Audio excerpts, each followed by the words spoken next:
Yeah, all right. Well, I'm Joey Cape, and I play in a band called Lagwagon, and we're coming there sometime really soon, I think. How's That's that for a plug? We're that's playing close enough. shows, concerts. Yeah, it's funny. It's like we've been doing this so long that I often forget, but I think it's like what, the end of October or something. Close enough, brother. I'll fill you in on the details in just a second, but thanks for joining us. Yeah, it's good to be. So Lagwagon returned to Australia for the By Request tour, starting in Wellington on October 24th, before going through Auckland, Brisbane, Torquay, Melbourne, Canberra, Sydney, and finishing in Hobart on November the 5th, mate. So she's not far away, bro. You getting excited yet? Hell yeah. I mean, I love coming out there.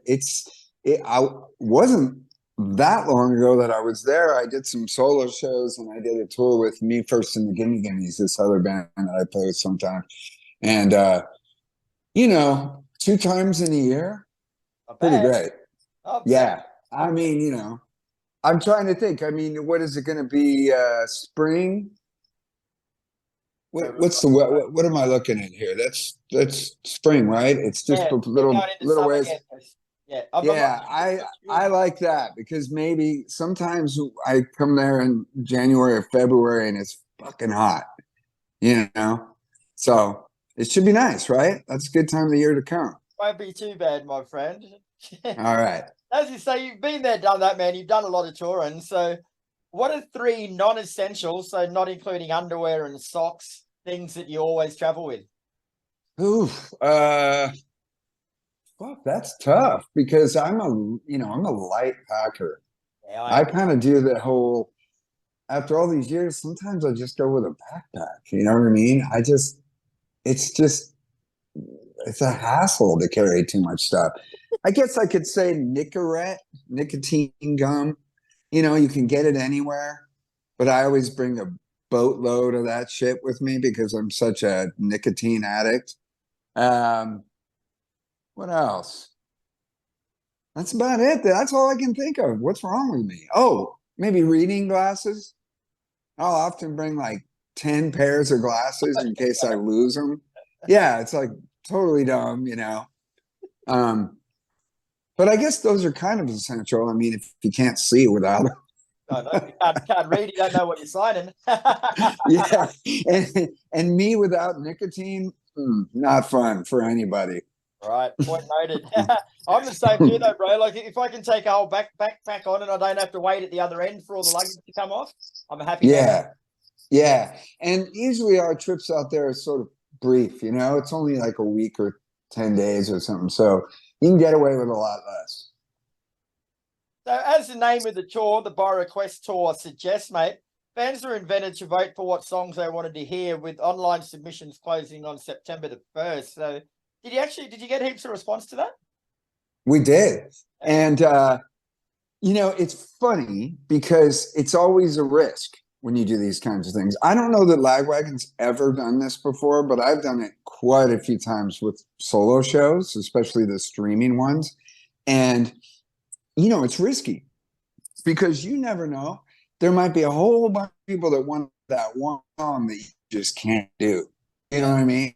And the reality is that never happens. I mean, bands that don't have hits still have hits.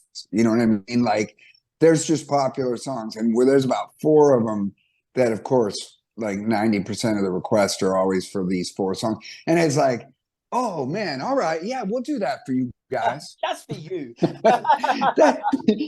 We don't do that in every single show we play.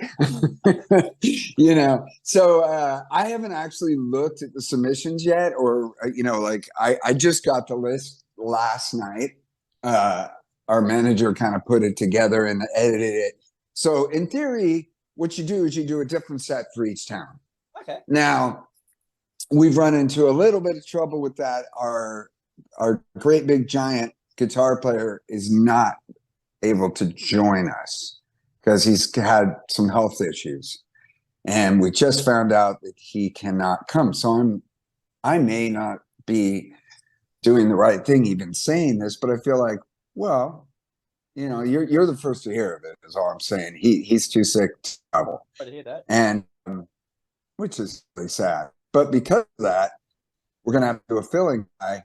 So he's gonna have his work cut out for him. And also it might, you know, I don't know. I don't know what's gonna happen. But we're gonna do our best to do what we said we would do.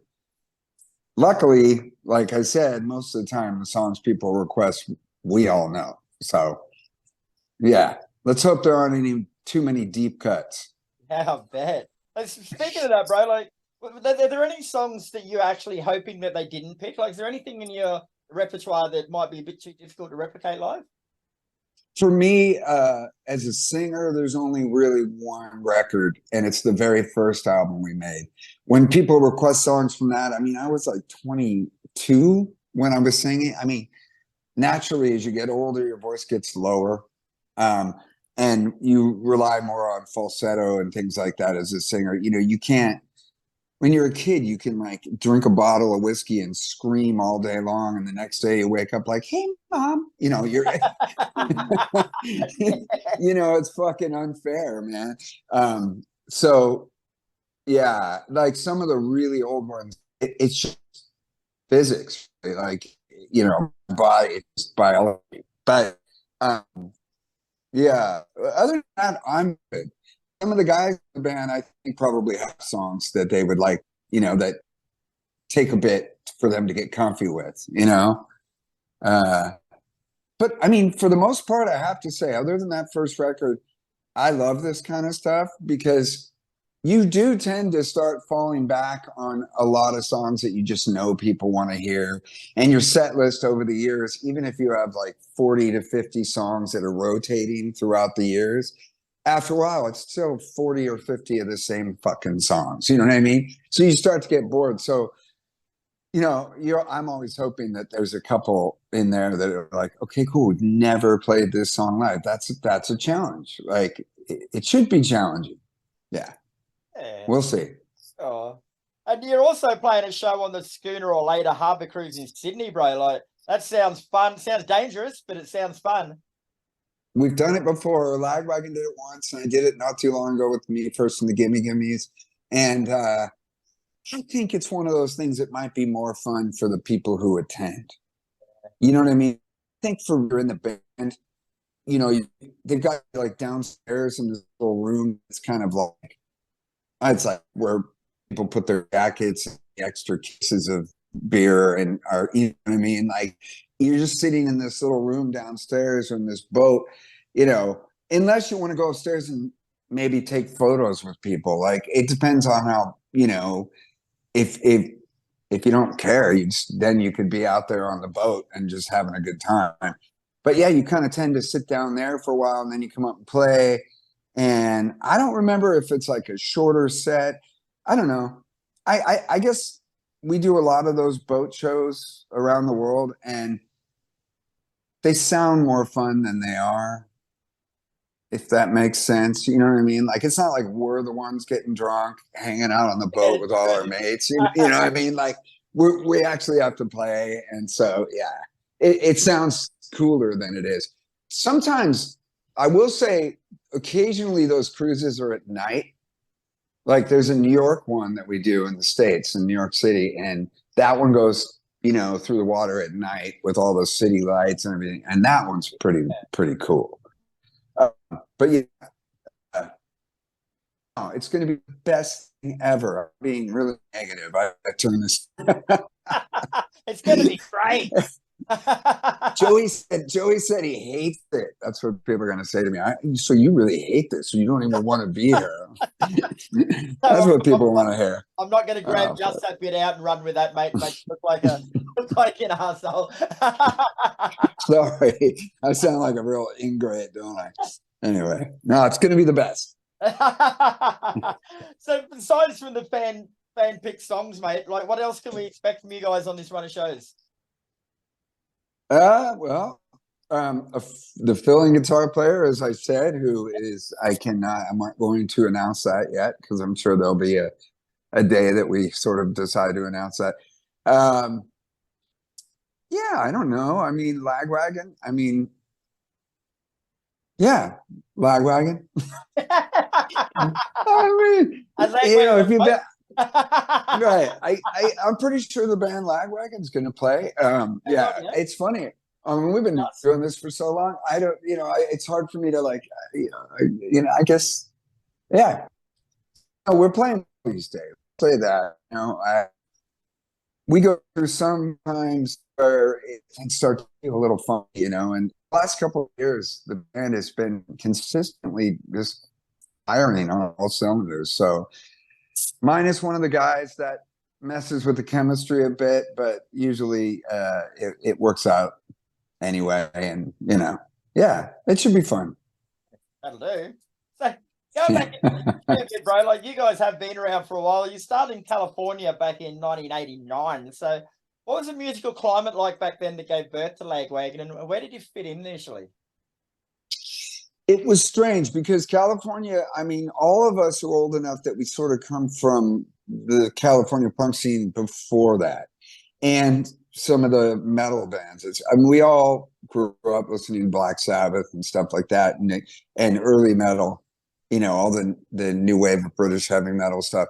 But then in the 80s and late 70s as well, there was all this punk rock, and California had a great punk scene, especially Southern Cal, well, Northern Cal too, with the Dead Kennedys and stuff. So I think we all kind of came from both of those things, and the small town bands, a small town called Santa Barbara. It's really Lita, this suburb, it's like everybody played with everybody. At some point, if you were in a band and you were in the punk scene or the metal scene here, or both, you probably played with every guy. You know what I mean? Like, it was kind of incestual that way. It was like, it's kind of fucked up. But but the late 90s, when our bands, that there were like a couple bands that ended up fusing to become what was Lagwagon. And the scene that we were in was sort of post the punk scene. You know what I mean? Because it was dying out. There were all these like crossover bands starting up. So we were kind of, I feel like there was a little bit of a no man's land, a little bit of middle ground between the our scene and the early punk scene in California, where bands were like a tiny bit lost. It was a little bit like, I don't know. It's like we're all old enough. We're all in bands from before, but we're in this new skate punk scene kind of thing. So the way I remember it is just feeling a little bit like with the older guys that I knew, like, they're going to hate us. You know what I mean? Like, we're not really punk, that kind of thing. And it was like, fuck, I don't want to be really punk. We just want to make the music we want to make. And then we just got lucky, if you ask me. I mean, it was just one of those things where there was a whole bunch of other bands doing the same thing at the same time. And we made friends with them all. We started touring, and it just kind of came together. And then our scene was great. It was great. We were just very lucky to be a part of a nice second movement, pretty cool. Before we get going, mate, I got to ask about your shirt, mate. I've been checking it out. Is that your actual dog, or is it like a boy? This was my dog Mochi, who passed away a couple months ago. Commiserations, but it's a beautiful shirt. Very nice. Yeah, my daughter, I was pretty torn up when I lost Mochi. I mean, I had her for 16 years, and she got cancer, and it was brutal. And my daughter made this shirt for me. Like what's cooler than merchandise for your dog? You know what I mean? Like, it's, I don't know. That's sensational. I like the look on his face too. Like, looks like he's posing, like he's just going. Yeah, just like this noble, like. That's beautiful. She was very special. Yeah. I don't know. They all are. Yeah, they are. Commiserations, bro. Yeah, thanks, man. No, so Lagwagon are a band you've always played on your own terms, mate. You sort of shunned mainstream success in exchange for like your self-belief and doing what you want to do, bro, which it's always still been successful for you guys. But have you ever actually been tempted to sort of change or evolve over the years and go for that more mass appeal, or are you happy just doing what you're doing? Definitely. I guess the question is, what does evolution look like? You know, when you're in the driver's seat, or writing songs, or anybody in the band, you know, the creative side of it, it's always, well, let's do what we like. And then the real question is, do the counterparts to these five people start sounding differently by nature? You know, it just kind of what happens naturally. And there's definitely times where if a band exists long enough, I think any kind of art, there's definitely times where you think, geez, we're not even really evolving enough. And then there's other times like, oh boy, is anybody even going to like this? Because this is something different. And then I think with time and distance, you look back and go, geez, it's really barely different. You know, we're evolving very slowly as a group. I don't know, those kinds of things, you know, those sort of worries come and go. And I think the more time that you spend doing it, the more you just get comfortable with the idea. As long as everybody's happy, there must be collectively something good going on. And that's really all that matters, you know, because people are going to react however they react to your music. You can't control that at all. So it's kind of a fool's errand to, I don't really understand bands that are, you know, operate under a prediction. You know, they're trying to like predict the market, like they're selling something. It's kind of, it almost doesn't work. You know, you just kind of have to do your own thing. And if you're happy with it, and regardless of what happens. But there's been a few times where it was a little bit of like radical evolution, you know, on my behalf. And what I did was, I'll just give you an example. We made an album called Let's Talk About Feelings. And there's a song called Owen Meany on that, A Prayer for Owen Meany. No, just Owen Meany. It was from the book, was called A Prayer for Owen Meany. It was based on. And it had cello and piano and all this stuff. And right around the same time, I was working with these guys that would later become Bad Astronaut, this other band I had. And I brought this to the band, and some of the dudes in the band were like, what are you doing, man? Like, you know, they left the studio, tracked their parts. They come back in, I got like a cello player, I got some piano guy playing, and everybody in the band's like, whoa, wait, you know. So that was like the one tune. And then I went, okay, that's not really fair. I can't just like run with this, you know, thing. So I formed this other thing. And sometimes like that sort of evolution can be done in a different project. It was a way that I think forever after that looked at those things. You know, I just formed different projects. Because that way, you know, like I said, ultimately, only thing that matters is everyone is happy. Yeah. Very diplomatic, brother. Very diplomatic. Yeah, you try. You know. I don't Yeah. ask this one to sort of question to many people, bro, but you've been going for over 30 years, so you definitely qualify to answer it. So what would your top 3 commandments of punk rock be? Oh boy. Well, you know, I think it's changed so much over the years, but everybody identifies with different things when it comes to the words punk rock. You know, it's different for people, you know, different parts of the world, different times, different eras. But it's a very personal experience, right? So for me, I think initially what it was about, and it feels like it really isn't the same thing these days, or even for the past 20 years, but it was about being an individual, being yourself, you know, being true to what it was that you wanted, and with really no exceptions, just being self. Sorry, I don't know. I think it's Australia, so I can say that word. Uh, but yeah, but I apologize. Yeah, so you know, I think it's about just kind of being true to yourself, and then there sort of should be some feeling of going against the grain, you know, for it to qualify, I suppose. But that thing is different for everyone, you know. I don't know.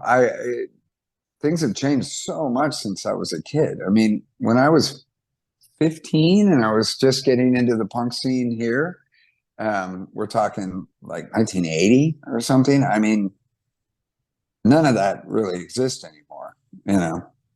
Yeah. Yeah, Also, the early bands that I was in were pretty stupid. I love your honesty. You know, tops suck. They all know it. Tops suck. They all show it. You know, like I mean, I don't even. I can just start thinking about these songs that I was just a drummer. You know, I was this little kid playing drums in like punk rock bands. Terrible. Oh shit! Now, before we let you go, mate, have you started up 3 new Spotify lists curated by people like yourself? So, using your own songs, give me a song for a playlist to get the party started, one for a playlist to save your marriage, and one for a playlist that could end your marriage. Oh God. Whew. That's tough, man. And you're talking they have to be Lagwagon songs or songs that I was involved in? Any band that you've been involved in. Oof. Okay. For some reason, I immediately go to the infidelity thing. And I've got one song called Possession that was on an album called Let Me Know When You Give Up. So that's a solo song, but that song is about people not treating their partner like a possession and an open relationship. That doesn't rub most people the right way. I'm sure I was being kind of a hippie when I wrote that song. Maybe. Not sure how I feel about it now. The other one would be another solo song I wrote called Who We've Become, which is probably the only love song I've ever written. It's really like, you know, it's really just about finding your person, you know, and it was a song I wrote for my ex-wife. I mean, don't tell anybody, man. They're listening. Yeah. So you might not want to listen to it because ex-wife, you know, yeah. So that one didn't work. Geez, I don't know. What was the first one? Oh, getting the party started. Oh boy. Well, geez, Lagwagon has lots of songs like that. Why can't I think of one? You know, I'll say one thing real quick. At some point in my life, I realized a lot of the songs I write are pretty sad. You know, I don't know what it is about music that I find that I connect soon to the sort of dark subject matter. You know what I mean? Like I write a lot about friends that I've lost and things going wrong, you know, and most about loss. And boy, do I have a lot of songs about loss. And so those are not party songs. Because the big joke is always Wind in Your Sail is probably the saddest song, according to people that listen to the bands that I've been in. I hear that a lot. Like, that is the saddest song you ever wrote. So sometimes we say, yeah, put that one on. It's a real party starter. Oh, I don't know. Let's see. Maybe Falling Apart. It's kind of funny. That's on Blaze. That's a Lagwagon song. Yeah. What else? Oh, To All My Friends. To All My Friends. There you go. That one is just an absolute party song. It's literally stealing the line from Bukowski, you know. To all my friends. Yeah. Cheers, you know. Very good, man. Yeah, that's the one. That's the one. That's the one. All right, Joe. Well, thanks very much for your time today, bro. I'm glad I got out of bed early for that. Lagwagon by Request Tour kicks off on October 24th. I shall be along to the Brisbane show, so I'll wave at you from the crowd. All right, Kris. Thanks, man.